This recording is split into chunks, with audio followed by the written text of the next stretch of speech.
ఈరోజు నేను వాలంటరీ వ్యవస్థ గురించి మాట్లాడాలి అనుకుంటున్నాను. వాలంటరీ వ్యవస్థ అనేది వైఎస్ఆర్ కాంగ్రెస్ పార్టీ స్థాపించిన ఒక వ్యవస్థ. అది పేదల గురించి ఆలోచించి వాళ్ళు ఇచ్చే పథకాలను ప్రతి ఇంటికి చేరవేయాలనే ఉద్దేశంతో వాలంటరీ వ్యవస్థని పెట్టారు. వాలంటరీ వ్యవస్థను తీసుకొచ్చారు. అది చాలా మంచిదని వాలంటరీ వ్యవస్థని పొగుడుకుంటూ పక్క రాష్ట్రాలు, మన దేశమంతా వాలంటరీ వ్యవస్థని మెచ్చుకున్నారు ఆ 5 సంవత్సరాలు.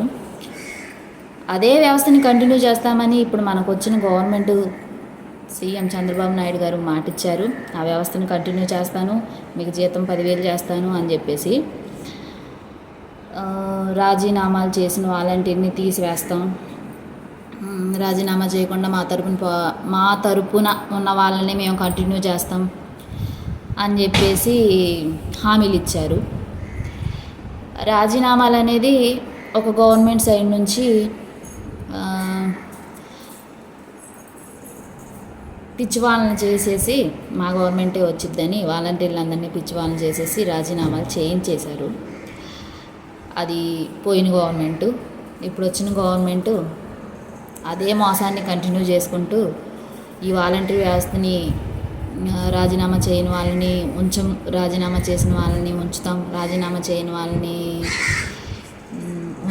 ఉంచుతాం, 10,000 జీతం చేస్తాం, వాళ్ళని గవర్నమెంట్ జాబ్ చేస్తాం, వాళ్ళకి మంచి మంచి ఉద్యోగాలు ఇస్తాం, ఆఫర్లు ఇస్తామని చెప్పేసి అంటున్నారు. 2,60,000 మంది వాలంటీర్స్లో 1,00,000 మంది చేయలేదు రాజీనామాలు. 1,00,000 మంది చేయలేదు, 1,60,000 మంది చేశారు. 1,00,000 అంటే మీరు 1,00,000 మందిని కంటిన్యూ చేస్తారా? అది కూడా కన్ఫామ్గా లేదు. అసలు వాలంటరీ వ్యవస్థ ఉంచుతామనే లేదు. మరి ఆ రోజు ఎందుకు హామీ ఇచ్చారు వాలంటరీ వ్యవస్థను కంటిన్యూ చేస్తాము అని చెప్పేసి? వాలంటరీ వ్యవస్థను ఇప్పుడు మీరు అమరావతిని సింగపూర్ చేసేస్తాం, అభివృద్ధి చేస్తాం, రాష్ట్రాన్ని అభివృద్ధి ఏ విధంగా అభివృద్ధి చేస్తారు? వాలంటరీ వ్యవస్థని ఉదాహరణకు వాలంటరీ వ్యవస్థను తీసుకుంటే 2,60,000 మందికి ఉద్యోగాలు కల్పించారు జగన్ గారు. వాటిని 2,60,000 మంది వాలంటీర్లు అంటే 2,60,000 మంది కుటుంబాలుగా మీరు ఎందుకు అర్థం చేసుకోవట్లేదు? ఆ లెక్కన 2,60,000 మందికి ఎంతమంది ఉంటారు కుటుంబానికి? వాళ్ళందరూ అభివృద్ధి చెందినట్టే కదా. మీకు 5,000, 6,000 అంటే లెక్కలేదనుకోండి. మీరు లక్షలు కోట్లు సంపాదించేవాళ్ళు 5,000తో ఏం చేస్తారు అని. ఆ 5,000తోనే పిల్లల్ని చదివించుకునే వాళ్ళు ఉన్నారు, రెంట్లు కట్టుకునే వాళ్ళు ఉన్నారు. ఆ 5,000 వస్తేనే 5,000తోనే జీవనం గడుపుకునే వాళ్ళు సగానికి సగం, నెలకు వచ్చేసి సగానికి సగం ఆ 5,000తోనే ఆధారపడిన వాళ్ళు ఉన్నారు. అంటే 5,000 విలువ మీకు తెలియదు. మీకు చేతనైతే ఆ 5,000, 6,000, 7,000 చేసి వాలంటరీ వ్యవస్థను కంటిన్యూ చేయండి. ఆ విధంగా 2,60,000 మంది కుటుంబాలకి అభివృద్ధి చేసిన వాళ్ళు అవుతారు కదా. ఇది అభివృద్ధిగా మీకు కనిపించట్లేదా? ఇది అభివృద్ధి కాదా? అంటే ఉన్న వాళ్ళకి ఫ్యాక్టరీలు పెట్టేసి, బిజినెస్లు పెట్టేసి, పక్క దేశాల నుంచి తీసుకొచ్చేసేసి ఇక్కడ ఇన్వెస్ట్ చేసేసి పెట్టేసి మేము అది చేసేస్తున్నాం, ఇది చేసేస్తున్నాం, అది అభివృద్ధా? జనాల ఆకలితో మీకు పని లేదా? ఉపాధి హామీ పథకాలతో పనులు చేయించారు 2 నెలలు. పని పాట లేక ఇళ్ల కాడ కూర్చొని ఏ పనులు లేక, తినడానికి తిండి లేక జనం ఎంత విలవిల్లాడుతున్నారో మీకు అర్థం కావట్లేదా? అర్థం కాదు. ఎందుకంటే మీరు సంపాదించి పెట్టుకున్నవి ఉంటాయి కదా మీ ఖజానాలు, అందులో నుంచి తింటారు. మరి పేదవాళ్ళు ఏం తినాలి? పనులు లేక, ఎటు వెళ్ళి కూలి చేసుకోలేక, పనులు లేక తినటానికి ఎంత ఇబ్బంది పడుతున్నారు. మీకు ఇచ్చే 5,000తో 5,000 ఏం చేసుకుంటారు? 5,000 ఇప్పుడు ఆ 5,000 కూడా మీరు లేకుండా చేశారు. 2,60,000 మందిని మీరు కుటుంబాలని రోడ్డుకి ఈడ్చారు. అది మీకు అర్థం కావట్లేదు. ఏంటి మీరు చేసే అభివృద్ధి ఏంటి? వాలంటరీ వ్యవస్థ మీద మీకు ఎందుకు ఇంత కక్ష? మొత్తానికి 4 సంవత్సరాలు వాలంటరీ వ్యవస్థని తిడతానే ఉన్నారు. లాస్ట్కి వచ్చి ఒక సంవత్సరం పొగుడేసి మీకు అది చేస్తాం ఇది చేస్తాం అని చెప్పేసేసి మాయ మాటలు చెప్పేసి ఆ మాయ మాటలు లొంగిపోయిన సగం మంది నీకు ఓట్లేసేసి గెలిచి సీఎం అయ్యారు. ఇప్పుడు మరి మీరు అభివృద్ధి గురించి ఆలోచిస్తున్నారా? ఇప్పుడు ఒక సీఎం గారు ఉన్నారు, సీఎం చంద్రబాబు నాయుడు గారు ఉన్నారు. ఎకరం పొలంతో స్టార్ట్ చేశారు రాజకీయ జీవితాన్ని. ఇప్పుడు కూర్చొని తిని మనవాళ్ళు మనవ తరాలు కూర్చొని తిన్నా తరగని ఆస్తి. కాబట్టి పేదల గురించి మీకు ఆలోచన లేదు. పవన్ కళ్యాణ్ గారికి ఎందుకు ఆలోచించలేకపోతున్నారు? పేదల గురించే అంటే బడా బిజినెస్ మ్యాన్ల గురించి ఆలోచిస్తారా? పవన్ కళ్యాణ్ గారు కూడా ఇంత స్వార్థపరులు అయ్యారా? ఒక దళిత కుటుంబం గురించి ఎందుకు ఆలోచించట్లేదు? మీరు ఒక దళిత కుటుంబం నుంచి వచ్చిన వాళ్ళే కదా.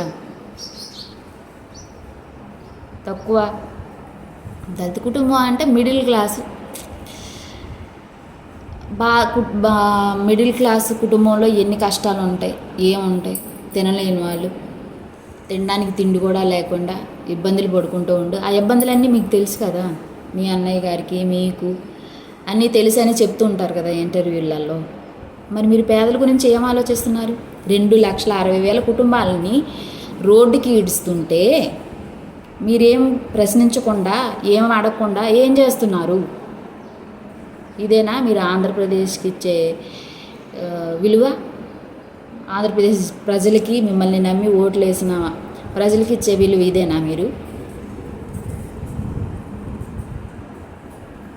మీకెందుకు అర్థం కావట్లేదు? 2,60,000 మంది వాలంటీర్ల వ్యవస్థ, ఒక కుటుంబం, ప్రతి కుటుంబం అంటే 2,60,000 కుటుంబాలు, అందులో చిన్నపిల్లలు. మీరు అభివృద్ధిగా చిన్నపిల్లల్ని వేసుకొని వాలంటీర్ వ్యవస్థగా అంత కష్టపడి చేసి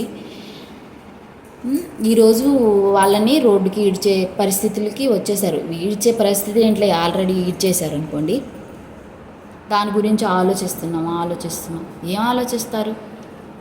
2,60,000 కుటుంబాలని మీరు ఆదుకోవాల్సిన బాధ్యత మీకుంది. సీఎంగా, డిప్యూటీ సీఎంగా మీకుంది. వాలంటీర్ వ్యవస్థ అంటే వైఎస్ఆర్సీపీ వాళ్ళ నాయకులనే ఉంచుకున్నారు. వాలంటరీ వ్యవస్థలో ఉన్న వాళ్ళందరూ వైఎస్ఆర్సీపీ వాళ్ళే అని మీరు ఎలా అంటారండి? టీడీపీ వాళ్ళు కూడా ఉన్నారు, జనసేన వాళ్ళు కూడా ఉన్నారు, మిమ్మల్ని అభిమానించే వాళ్ళందరూ ఉన్నారు వాలంటీర్ వ్యవస్థలో.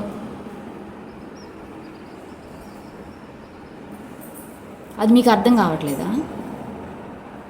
వాలంటీర్ వ్యవస్థలో ఇప్పుడు ఒక అంగన్వాడీ టీచర్లు ఉన్నారు, ఆశా వర్కర్లు ఉన్నారు. వాళ్ళు 1,000, 2,000, 3,000 జీతాలకి పనిచేసి వాళ్ళ పిల్లల్ని కష్టపడి చదువుకొని మంచి పొజిషన్లో తీసుకొచ్చే పరిస్థితికి ఈరోజు వాళ్ళు ఉన్నారు. ఆ సిచ్యువేషన్లో అంటే వాళ్ళ ఫ్యామిలీలో అభివృద్ధి చెందుతున్నాయనే కదా. అంటే రాష్ట్ర ప్రజలు అభివృద్ధి చెందితే రాష్ట్రం అభివృద్ధి చెందినట్టు కదా. అంటే రాజధానులు, బిల్డింగులు, తార్ రోడ్లు, పాలరాయిలు ఇవన్నీ వేస్తేనే రాష్ట్రం అభివృద్ధి చెందినట్ట? జనం అభివృద్ధి చెందితే రాష్ట్రం అభివృద్ధి చెందినట్టు కదా.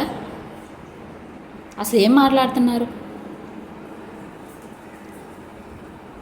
ఇప్పుడు మేము వాలంటీర్ వ్యవస్థ ఉందంటే వాలంటీర్లలో పిల్లల్ని చదివించుకొని, ప్రైవేట్ స్కూల్లో చదివించుకొని, ఈ వచ్చే జీతాన్ని వాళ్ళకి కట్టి వాళ్ళని చదివించుకొని వాళ్ళు అభివృద్ధి చేసుకోవాలని ఆశపడే తల్లిదండ్రులు ఎంతోమంది ఉన్నారు. అది మీకు అర్థం కావట్లేదా? అది అభివృద్ధి కాదా? వాళ్ళ పిల్లల్ని చదువుకొని ఆ పిల్లలు జాబులు చేసి ఆర్థికంగా స్థిరపడి, అది అభివృద్ధి కాదా రాష్ట్రానికి?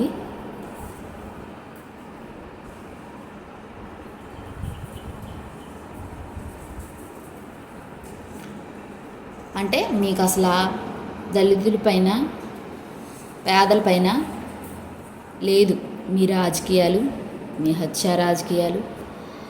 ఆ పార్టీ వాళ్ళు ఈ పార్టీ మీద, ఈ పార్టీ వాళ్ళు ఆ పార్టీ మీద నిందలు వేసుకోవడం, చంపించుకోవడం, చావడం, ఇవే కానీ రాష్ట్రాన్ని అభివృద్ధి చేసే ఉద్దేశం మీకు అసలు లేదు.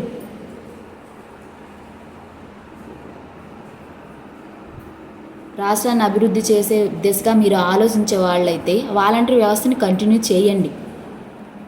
వాళ్ళ కుటుంబాలు అభివృద్ధి చెందుతాయి, వాళ్ళ ద్వారా వాళ్ళ పిల్లలు అభివృద్ధి చెందుతారు. ఇంటరు, డిగ్రీలు, ఎంఎస్సీలు, బీటెక్లు చదివి వాలంటీర్ వ్యవస్థలో ఉన్నారు. ఎందుకంటే వాళ్ళు లంచాలు ఇచ్చి ఉద్యోగాలు కొనుక్కోలేరు కదా. అందుకని చిన్న చిన్న ఉద్యోగం ఏదో ఇచ్చాడులే, ఏదో దారి చూపించిందిలే అని చెప్పేసి ఏదో ఆర్థికంగా ఊర్లో ఉండి చేసుకుంటుంటే దాన్ని కూడా మీరు ఎత్తుకుపోతున్నారు. ఎందుకంటే ఒక వాలంటీర్కి ఇచ్చే 5,000, 6,000 జీతానికి మీరు మీ వ్యవస్థ, మీ ఆర్థిక వ్యవస్థ దెబ్బతింటుంది. కుటుంబ అభివృద్ధి మీకు అవసరం లేదు, జనం అభివృద్ధి మీకు అవసరం లేదు. ఈ బడ్జెట్లతో మీరు ఏమైనా చేయొచ్చు. ఆ రోజు గవర్నమెంట్లో వైఎస్ఆర్ తరపున వాలంటీర్లు పనిచేశారు అంటే గవర్నమెంట్ తరపున పనిచేశారు.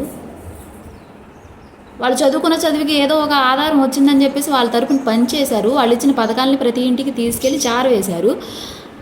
ఒక కుటుంబానికి ఒక 50 ఏళ్ళకి భరోసాగా గవర్నమెంట్ తరపున పనిచేశారు వాలంటీర్గా. ఈరోజు మీరు అదే వ్యవస్థను కంటిన్యూ చేయండి. గవర్నమెంట్ తరపున పనిచేస్తారు వాలంటీర్లు. వాలంటీర్లు ఏమీ అనలేదే, మేము ఈ గవర్నమెంట్ వస్తే పని చేయము, ఆ గవర్నమెంట్ వస్తే పని చేయమని మీకులాగా ఏమీ హామీ అనలేదు కదా. పని చేస్తారు. మీరు ఇచ్చిన పథకాలను పెట్టండి.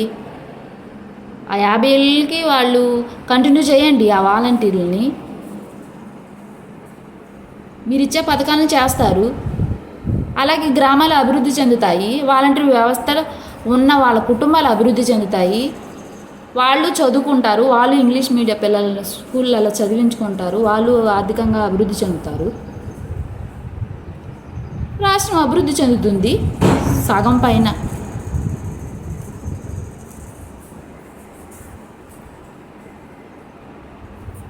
కొంచెం ఆలోచించండి.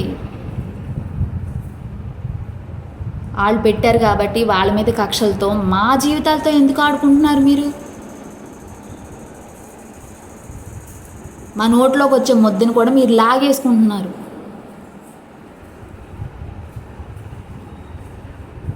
నోటుకాడు ముద్ద లాగేసుకుంటున్నారు. అది పాపమని మీకు తెలీదా? ఆ పాపం మీ పిల్లలకి తగలదా? మా పిల్లలు నోటి దగ్గర ముద్ద మీరు లాగేసుకుంటున్నారు. మీ పిల్లలకి మీ పాపం తగలదా?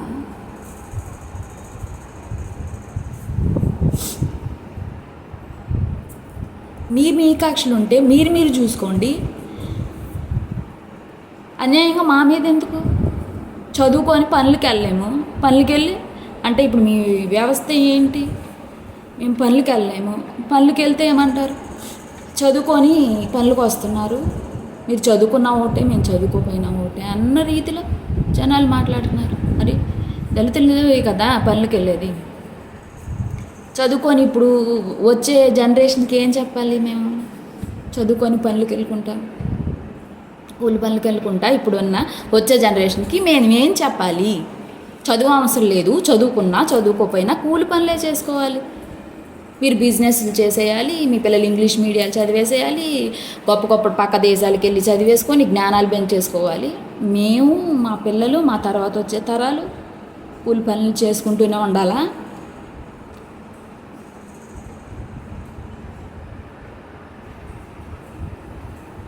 నేను ఒక రాష్ట్ర ఓటు హక్కు ఉన్న ఒక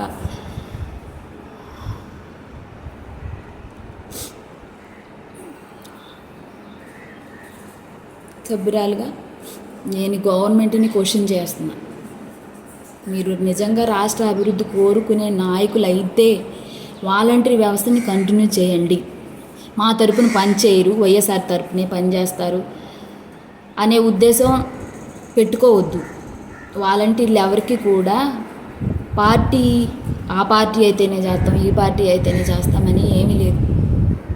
కంటిన్యూ చేయండి, మీ పథకాలు పెట్టండి. మీరు జనాలకి ఏం చెప్పాలనుకుంటున్నారో చెప్పండి, అదే మేము తీసుకెళ్ళి చెప్తాం. అదే ఇప్పుడు వరకు ఈ 5 సంవత్సరాలలో ఏ గవర్నమెంట్ తరపు నుంచి పనిచేసామో ఒక గవర్నమెంట్ మాకు పార్టీలతో సంబంధం లేదు. గవర్నమెంట్ ఏ గవర్నమెంట్ ఉంటే ఆ గవర్నమెంట్ తరపునే మేము జనానికి పనిచేస్తాం, వాలంటీర్లుగా చేస్తాము. మీకు చేతనైతే 1,000 2,000 పెంచి జీతం పెంచి చేపించండి. అంతేగాని శాంత వ్యవస్థని తీసేసి 2,60,000 కుటుంబాలను మీరు రోడ్డును పాడేసేసి వాళ్ళ నోటి దగ్గర కూళ్ళు లాగేసుకొని ఏదో అభివృద్ధి చేసేస్తున్నామని చెప్పేసి గొప్పలు చెప్పేసుకుంటారు.